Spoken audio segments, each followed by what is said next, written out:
Yes, guys, welcome back to Chelsea Fan TV. Welcome back to another episode of 5 Things We Learnt. And we're coming here after another victory. And for the first time in ages, we've scored 4 goals in a game, which really does feel like we're starting to develop and move up in the world. Obviously, we know the fixtures coming up are about to get a lot more trickier, but at least we're going into these games with a little bit of confidence. Going to delve into all the latest points regarding Chelsea's victory at Burnley. Let me know whether you agree or disagree with any of our thoughts down in the comment section below. As always, don't forget to like and subscribe on your way into the video.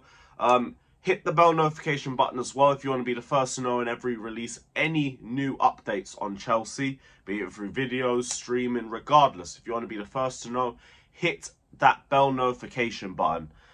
And yeah, what a game. Well, what a second half. I do think that game was a little bit of two halves. The first half, we weren't brilliant. We gave away a very easy goal based on a string of errors from Thiago Silva, Cucurella, Levi Colwill. But they didn't really cause us any more threats other than that. Like, Cucurella did struggle on the right-hand side a little bit. He didn't have a game like he did the last 2 matches against Fulham or against Brighton. This one, he was struggling. He was chasing shadows a lot, especially in the first half. But it wasn't just him too. Like, I think the only good players in that first half was Sterling, Enzo to an extent. That would be about it. That would be about it. I don't think anybody really stood out for me. Disasi I thought was good. Everybody else just seemed a bit too slow in possession, and it felt like it was going to be the same old Chelsea. But big up to Raheem Sterling, because he was the only one trying to create something, and he got rewarded with the own goal. All set up, all created through Sterling, and the only chances that we were making in that game were going through Raheem Sterling. Second half, though, like, it was a completely different Chelsea team. And I feel like going into half-time level kind of helped us out, and it kind of put Burnley on the back foot as well.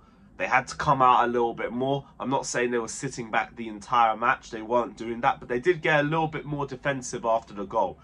That didn't happen after we equalised. And then we had a lot more space to work with. And we looked a lot more confident as a result of it. Sterling was finding more space and he was thriving. He was causing them so many problems on the left-hand side. That was going to be my first point. Just Raheem Sterling in general. Everything went through him. And this was the performance that we needed from Sterling, especially after the performances that we've had without him in the team.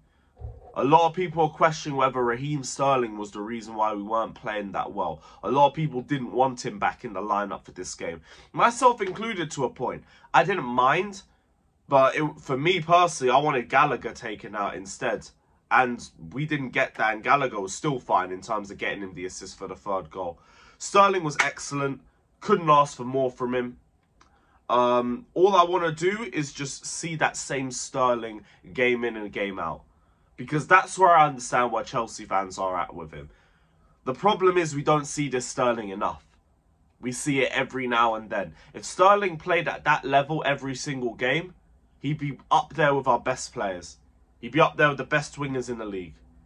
People don't really put him in those conversations because he doesn't show that level week in and week out. Keep it to that standard. That's where we want Raheem Sterling to be playing at every single game.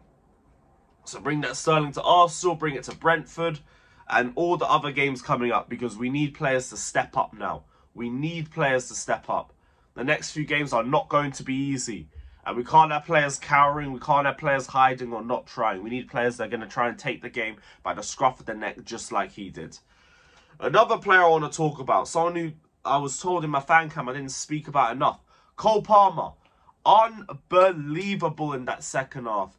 Even the first half, where I thought he did struggle a little bit trying to play the inverted role when Burnley was sitting back against us.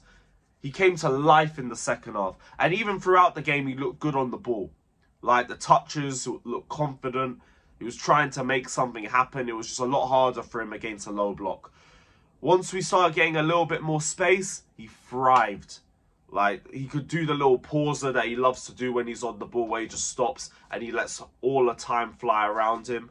He was finding passes to Nicholas Jackson and Sterling everywhere. He had a good composed finish for the penalty. It's another step up for him. It's another step up for Cole Palmer. Another one who I hope is going to step up for us in the next couple games coming up. But it's been such a great start for Cole Palmer at Chelsea.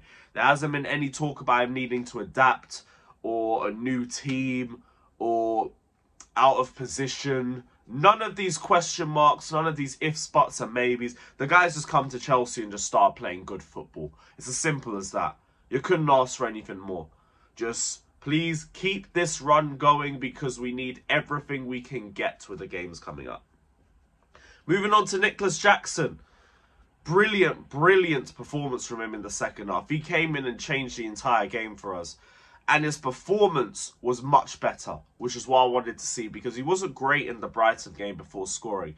He didn't seem very confident. His touches were all over the place. He was losing possession.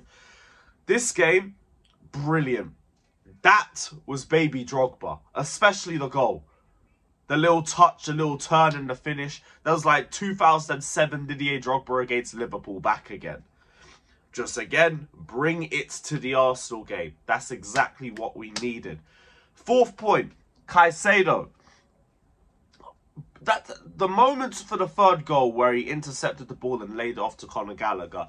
These are literally the moments what we signed him for. And throughout the whole game, he was just keeping things ticking, just breaking up play, releasing it, trying to start attacks with his brilliant long range of passing. But the third goal, those are the moments that we brought Caicedo in for. Break up play, find the player, that guy gets the assist immediately. Immediately. I'm not saying he's dropped the £150 million performances yet, but he's already looking like a solid DM. And that's all we could ask for. All we could ask for. My last point. Arsenal. In fact, just a run of games coming up. This is where we're going to see what players step up for us and which ones don't. I don't expect to win every game, but I am going into these games with a little bit more optimism. I said in my review, Arsenal are a team that we can get something against if they're wasteful. Brentford, we can get something against them. Tottenham, not so sure. But we do have a habit of turning up for that fixture. So we can see what happens with that one. But I'm not absolutely frightened of the run coming up. We just have to take it a game at a time. We have to try and get results where we can. We need to be clinical and we need to not make any silly mistakes. Easier said than done. But let's see what Poch sets up with. And let's see how we continue to build on in these games. But big up to everybody that's locked in. Hit the like button, subscribe, all of that. It's been real and I'll see you guys in the next one. Big up and up the Chelsea.